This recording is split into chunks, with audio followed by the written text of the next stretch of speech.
Oi, gente, tudo bem com vocês? Hoje eu tô aqui para falar de um livro que eu recebi de presente e que foi uma grata surpresa desse ano. E é um livro curtinho, maravilhoso, que é O Velho Mar, de Hemingway. Esse é sem dúvida o livro mais triste que eu já li. Falando um pouquinho sobre o Hemingway. Ernest Hemingway nasceu em 1899 nos Estados Unidos, na cidade de Oak Park. Ainda jovem, começou a trabalhar como jornalista e isso influenciou muito o estilo de escrita dele, que ficou famoso por ser direto e simples. Durante a Primeira Guerra Mundial, ele foi motorista de ambulância na Itália e acabou ferido, uma experiência que depois inspirou vários de seus livros. Nos anos 1920, ele viveu em Paris, convivendo com artistas e escritores da chamada Geração Perdida. Foi nessa época que começou a publicar obras importantes e ficou conhecido mundialmente. Entre seus livros mais famosos estão O Sol Também Se Levanta, Por Quem os Sinos Dobram e O Velho e o Mar. Em 1952, ele lançou O Velho Mar, que foi um grande sucesso e ajudou a recuperar a sua reputação como escritor. 2 anos depois, ele recebeu o Prêmio Nobel da Literatura. Hemingway morreu em 1961, mas até hoje é considerado um dos escritores mais influentes do século XX. Ele era um homem que é aquele herói dos livros, sabe? Ele fez inúmeras coisas, já morou em inúmeros lugares. Imaginem que ele teve acesso àquela cultura de Paris do século XX. Inclusive, ele aparece no filme, um filme que eu gosto muito, que é Meia-Noite em Paris, porque ele era muito amigo de muitos artistas daquela época. Então ele viveu naquele contexto, ele foi motorista de ambulância na Primeira Guerra Mundial, pescava, gostava de ir para Cuba pescar.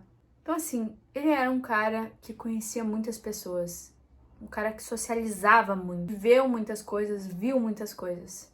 E ele era um jornalista. Jornalista que ele era, ele gostava de relatar as histórias que ele via. E a forma dele de escrever é uma forma muito interessante, porque é aquele tipo de escrita em que ele narra o fato, ele narra o que a pessoa pensa, mas ele não te deixa conhecer a imensidão íntima do ser humano. Então, assim, tu sabe o que a pessoa tá pensando, mas não sabe o que ela tá sentindo. Ele te mostra apenas uma pontinha daquela realidade e o resto ele deixa pra tu subentender. Confesso que as minhas expectativas eram completamente outras para esse livro. Eu achava que era um livro de superação, era uma história feliz, mas a minha desilusão já começou aqui na capa, com esse sangue sendo jorrado. E daqui pro fim da leitura foi só ladeira abaixo. Mas não é um ladeira abaixo ruim. É simplesmente que eu achava que era uma história feliz. E eu terminei essa história derrotada. Eu não sou uma pessoa que chora muito lendo livro, mas esse livro quase me fez chorar. Então nele a gente acompanha a história de Santiago, que é um velho pescador e ele tá há mais de 80 dias sem pescar um único peixe. E ele vai para uma jornada em alto mar para pescar, porque ele precisa de sustento, né? Enquanto ele não consegue pescar, ele tem um amigo, que é uma criança, que ele ensinou a pescar, que trabalhava com ele. Mas os pais tiraram ele da embarcação do Santiago, já que ele estava com essa onda de azar, e colocaram em outro barco para trabalhar. Mas o menino, ele tem muito apreço pelo Santiago e eles desenvolvem uma amizade muito legal. Então o menino ajuda o Santiago, leva comida para ele, porque sabe que ele não vai conseguir se sustentar. E o menino acredita muito no Santiago. O Santiago também acredita muito na capacidade dele mesmo. Mas ele tá nessa onda de azar, digamos assim. Então, ele vai entrar em alto mar para pescar. E nessa jornada ele encontra o maior dos peixes. Ele encontra um peixe que aqui no Brasil a gente conhece como marlim. E é um peixe enorme, é um peixe maior do que o barquinho do Santiago. Então ele passa dias sendo praticamente arrastado por esse peixe até que ele consiga de fato usar o arpão e matar o peixe para levar para casa, né? Durante toda essa jornada em alto mar, é como se o Santiago estivesse entrando em uma estufa de autoconhecimento, assim. É como se ele estivesse explanando e falando em voz alta as coisas que ele pensa e estivesse refletindo na própria vida. O livro é uma luta de um ser humano contra a natureza, ao mesmo tempo que é a natureza trabalhando como deve ser. Santiago é um homem que respeita muito a natureza e que se relaciona perfeitamente com ela. E ele é um excelente pescador, dá pra ver pela história. E o que eu não chorei lendo o livro, eu vou chorar agora, é a história de um ser humano que quebrou por dentro. Essa viagem de volta pra casa do Santiago depois dessa vitória, porque ele conseguiu pescar aquele peixe gigante. Ele conseguiu alcançar o sonho dele. E ele teria um final incrível, heróico, mas ele tem que travar uma batalha contra o mar, contra os tubarões, porque aquele sangue do ferimento que o arpão causou no peixe vai chamar tubarões. Então, quando ele mata aquele peixe, é só o início da luta. E ele, na viagem de volta, vai lutando com as forças que ele tem, com os materiais que ele tem, para conseguir chegar em casa com o peixe, né? Tem uma fala do Santiago que ela é a mais citada do livro, que é: um homem pode ser destruído, mas nunca derrotado. E ele volta para casa com o que sobrou daquele peixe. Toda a aldeia vê aquela carcaça enorme e ele vai ser respeitado a partir dali. Mas ele perdeu a luta em alto mar. E na fala dele pro Manolin, ele diz: venceram-me, Manolin. Venceram-me de verdade. O menino diz: ele não venceu. O peixe não. Não, você tem razão. Foi depois. Eu li várias críticas sobre esse livro, mesmo da época, né? Esse livro ele foi lançado primeiro numa revista, para ser mais acessível. Todo mundo teve acesso a esse livro.